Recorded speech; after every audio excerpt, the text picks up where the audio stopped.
Hi, I am Dr. Rishi Sarin, and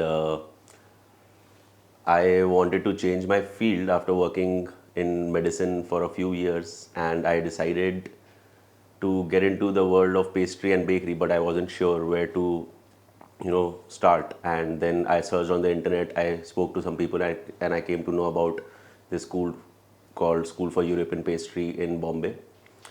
I came to the school, I really liked the school, so I joined the diploma batch. I completed it 6 months back. Then I wanted to do the egg free version also, and that's what I did currently. And I'm thankful to Chef Mahesh, Chef Vikas, Chef Anil, Chef Sheldon, Chef Nikita. They have been quite helpful and approachable whenever I needed them.